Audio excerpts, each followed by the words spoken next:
নমস্কার। আজকের আলোচনা শ্রী শ্রী রামকৃষ্ণ কথামৃত থেকে।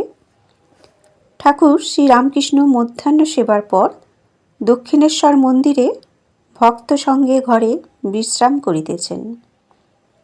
সেদিন নরেন্দ্র, ভবনাথ প্রভৃতি ভক্তেরা কলিকাতা হইতে আসিয়াছেন।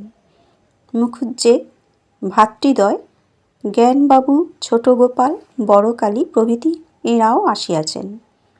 কোন্নগর হইতে ৩-৪টি ভক্ত আসিয়াছেন। রাখাল শ্রী বৃন্দাবনে বলরামের সহিত আছেন। তাহার জ্বর হইয়াছিল, সংবাদ আসিয়াছে। সেদিন ছিল রবিবার, কৃষ্ণা দশমী তিথি, ৩০শে ভাদ্র ১২৯১। নরেন্দ্র পিতৃ বিয়োগের পর মা ও ভাইদের লইয়া বড়ই ব্যতিব্যস্ত হইয়াছেন। তিনি আইন পরীক্ষার জন্য প্রস্তুত হইবেন। জ্ঞানবাবু 4টে পাশ করিয়াছেন ও সরকারের কর্ম করেন।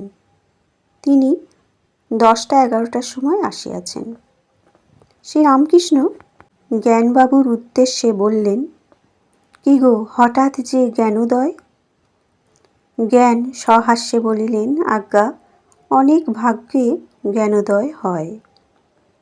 শ্রীরামকৃষ্ণ তখন সহাস্যে বলিলেন, তুমি জ্ঞান হয়ে অজ্ঞান কেন?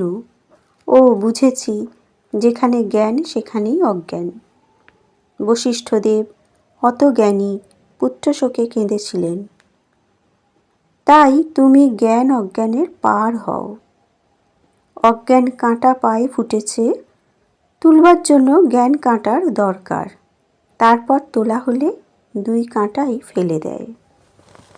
এই সংসার ধোঁকার টাটি। জ্ঞানী বলছে, যিনি জ্ঞান অজ্ঞানের পার, তিনি বলছেন মজার কুটি। সে দেখে ঈশ্বরী, জীব, জগৎ এই চতুর্বিংশতি তত্ত্ব সব হয়েছেন। তাকে লাভ করার পর সংসার করা যেতে পারে, তখন নির্লিপ্ত হতে পারে। ও দেশে ছুতোরদের মেয়েদের দেখেছি, ঢেঁকি নিয়ে চিঁড়ে কোটে, এক হাতে ধান নাড়ে, এক হাতে ছেলেকে মাই দেয়, আবার খরিদ্দারের সঙ্গে কথাও করছে। তোমার কাছে 2 আনা পাওনা আছে, দাম দিয়ে যেও। কিন্তু তার 12 আনা মন হাতের উপর, পাছে হাতে ঢেঁকি পড়ে যায়। 12 আনা মন ঈশ্বরেতে রেখে 4 আনা লয়ে কাজকর্ম করা। শ্রীযুক্ত পণ্ডিত শশধরের কথা ভক্তদের বলিতেছেন। দেখলাম একঘেয়ে কেবল শুষ্ক জ্ঞান বিচার নিয়ে আছে। যে নিত্যতে পৌঁছে লীলা নিয়ে থাকে, আবার লীলা থেকে নিত্যে যেতে পারে, তারই পাকা জ্ঞান, পাকা ভক্তি। নারদাদি ব্রহ্মজ্ঞানের পর ভক্তি নিয়েছিলেন, এরই নাম বিজ্ঞান। শুধু শুষ্ক জ্ঞান ও যেন ভস করে ওঠা তুবড়ি, খানিকটা ফুল কেটে ভস করে ভেঙে যায়।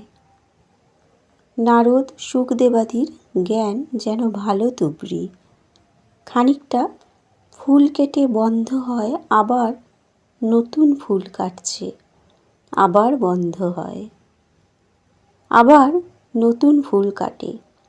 নারদ শুকদেবাদির তাঁর উপর প্রেম হয়েছিল।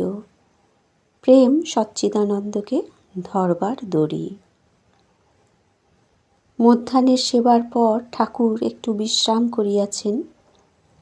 বকুলতলায় বেঞ্চের মতো যে বসিবার স্থান আছে, সেইখানে 2-4 জন ভক্ত উপবিষ্ট আছেন ও গল্প করিতেছেন।